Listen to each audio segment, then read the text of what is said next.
If you enjoy what you hear here today, please consider supporting me on my Patreon page. Every dollar helps, and you get to see content that you won't see here.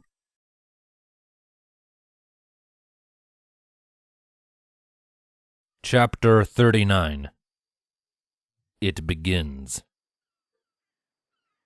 The border of Equestria, mere hours later.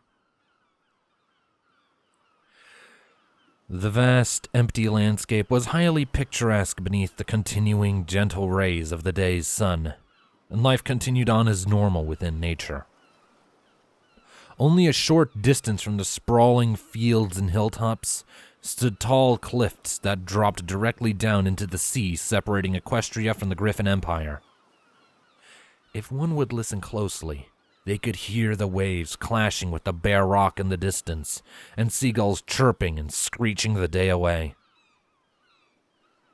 And it was here, with a mix of internal and external reinforced airbags and magical propulsion engines, a Zeppelin under the jurisdiction of the EUP cruised high above the landscape, casting a magnificent shadow below.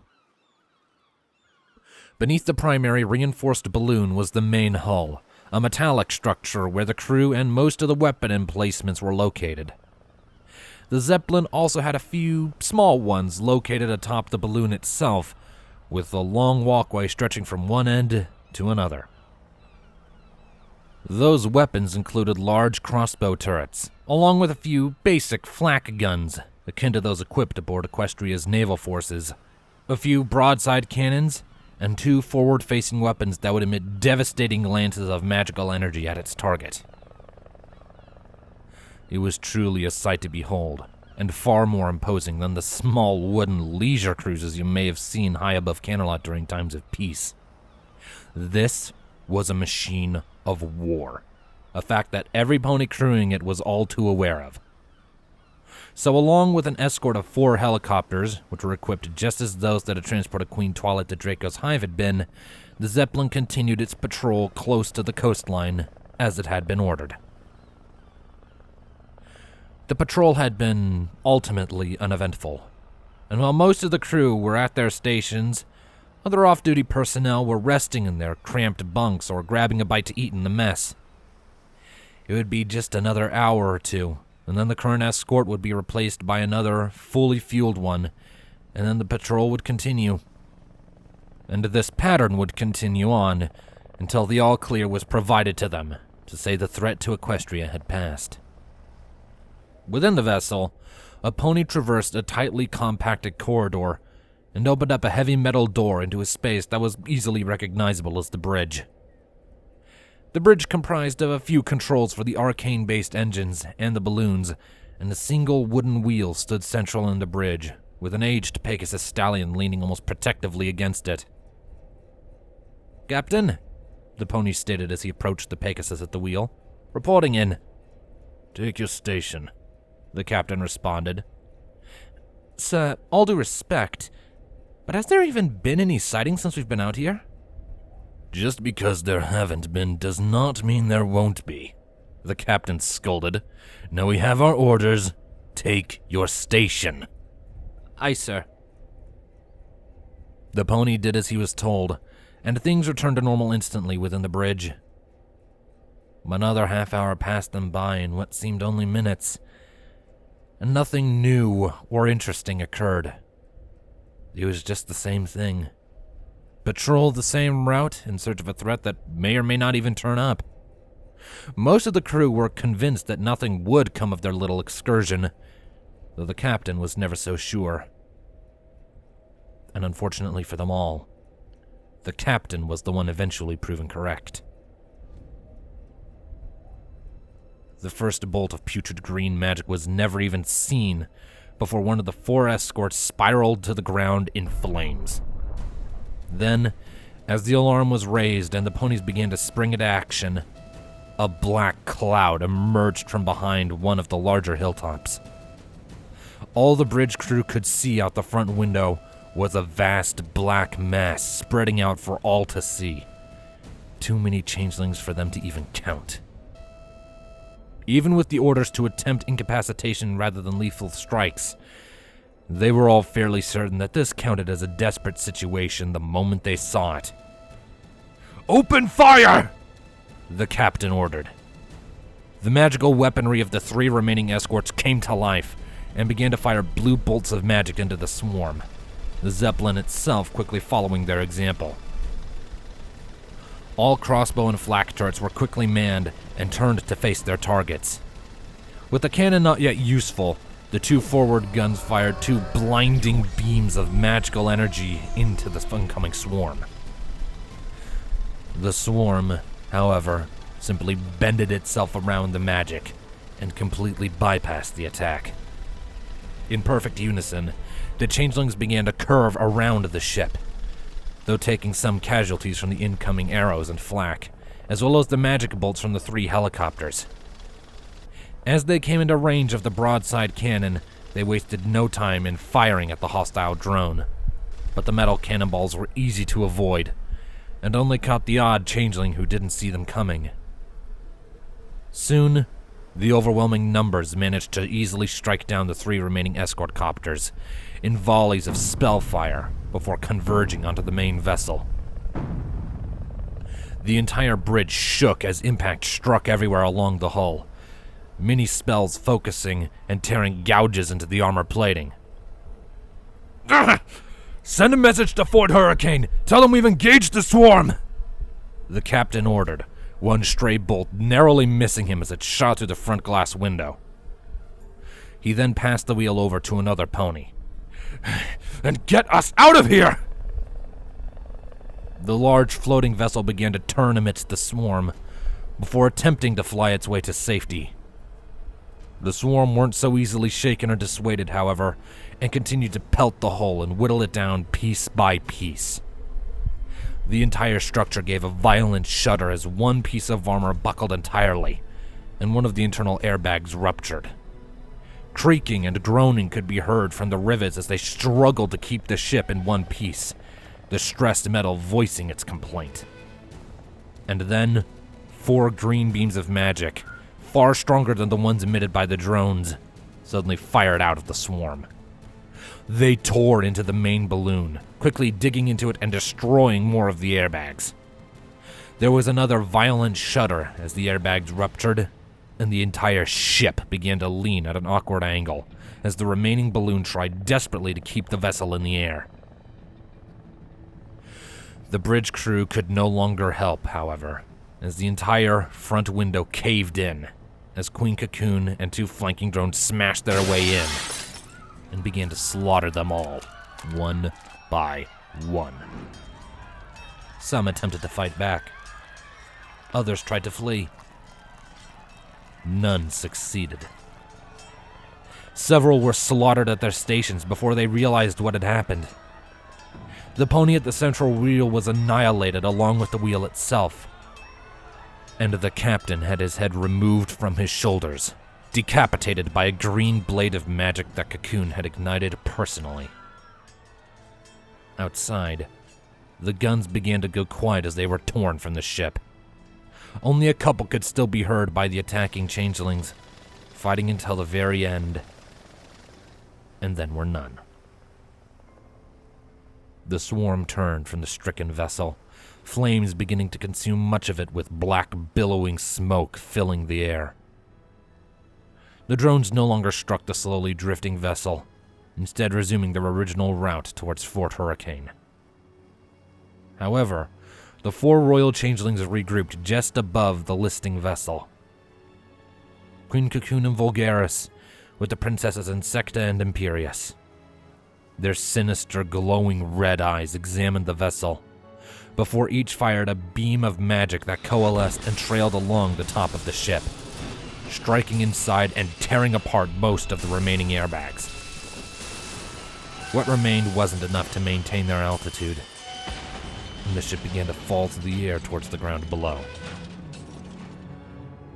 The queens watched until impact, the metal bending and flying in all sorts of directions from the impact.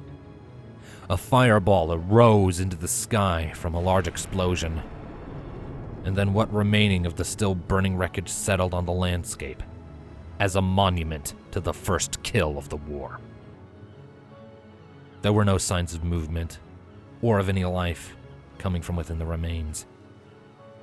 With their job done to their satisfaction, the 4 royal changelings all turned to follow the swarm, and would quickly catch up to continue to lead the way to their main target. And all across Equestria, other such incursions were occurring.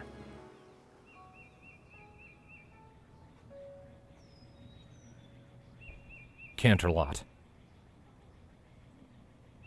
Canterlot was business as usual, all as yet unaware of what was transpiring at that very moment on the borders of their country. Word hadn't even reached the princesses, but that would soon change. Princess Celestia had put all the paperwork on hold after her encounter with Immortalis' envoy, instead meeting with Captains Broadsword and Captain Vladimir, along with her sister, to ensure that Canterlot's defenses were properly in place, and that there were no infiltrations within the city they had to worry about. Fortunately, every pony seemed to be who they appeared to be, and there was no sign of any changeling infiltrators within the city. The same couldn't be said for every city, but they had to trust the forces in those locations to root out any such saboteurs.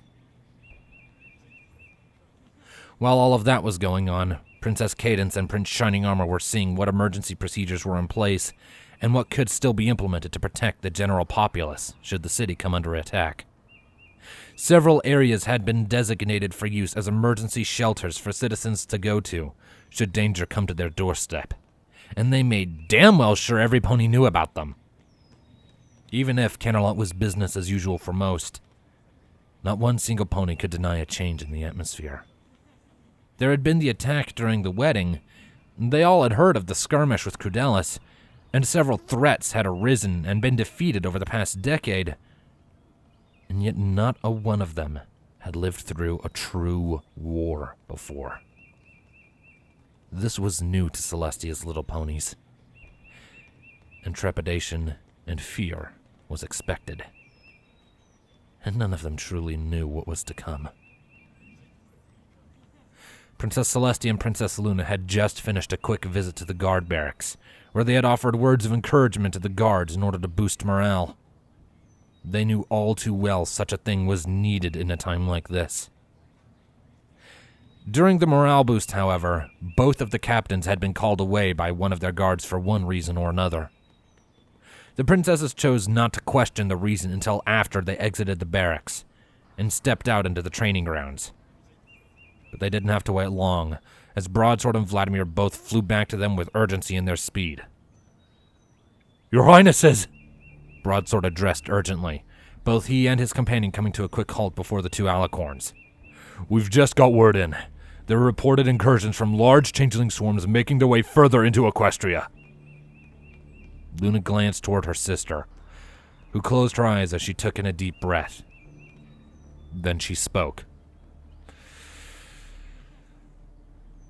"Then it has begun. Make sure the word is out. We must expect attacks anywhere at any time." "What was the result of these incursions?" Princess Luna inquired. "Who reported them?" "It began with a patrol consisting of 1 Zeppelin, the Gleaming Shield, and 4 helicopter escorts. They reported a combat engagement against one such swarm," Vladimir explained. "All contact was lost after that. It's believed that the Gleaming Shield and all of its escorts were destroyed, lost with all hooves." "Search and rescue operations?" "Fort Hurricane is preparing one, but we shouldn't get our hopes up," Broadsword replied grimly. "Several other incursions were reported by small scouting parties, but they all managed to hide themselves until those swarms passed them by." "Do we know where they are heading?" Celestia inquired sternly. "We don't know yet. They were sighted coming in from over the sea. It's too early to tell where each swarm will hit, or what their objectives are." "It won't be good for us, whichever it is," Luna noted. "But most, if not all, of our measures are in place, and we are ready to defend Equestria." "Actually, I believe there has been a slight delay in deployments to smaller towns," Vladimir sheepishly interjected. "What?" Celestia stated, glaring at the Thestral. Why weren't we informed of this before? We only just got word of that too, Broadsword interrupted, standing up for Vladimir. The ponies overseeing those deployments sent their deepest apologies. I don't want apologies, Broadsword. Those towns are vulnerable at this moment. Celestia scolded as if to a child. Have those deployments completed immediately. Tell them the Princess of the Sun is watching them. I will, Broadsword confirmed. I'll get those ponies to complete them without any further delays. I know time is no longer something we have on our side. No, we don't, the princess responded. The swarm is within our borders. They won't wait for us. Perhaps we should send a detachment to hunt them down? Luna suggested. But then again, do we know the exact size of each swarm? Vladimir shook his head. No. They couldn't get more than a rough estimate. Not good enough, Celestia stated. Instead of an attack force, we should try to scout them out first. We need to know their strength. We'll get in contact with the generals and arrange it. Anything else? Actually, Broadsword interrupted. Permission to move my family into the castle for the time being. I'd rather have them close. I don't think I'm going home anytime soon. Celestia sighed, but then offered Broadsword a small smile. Very well. I have no objections to such a thing. Give them my best. The relief on Broadsword's face was obvious. Thank you, Princess. That's a weight off my shoulders. If that is all, then carry out your duties, Luna commanded. Go! Yes, Your Highness. Both Broadsword and Vladimir stated in unison, doing just that. They all had a lot to do.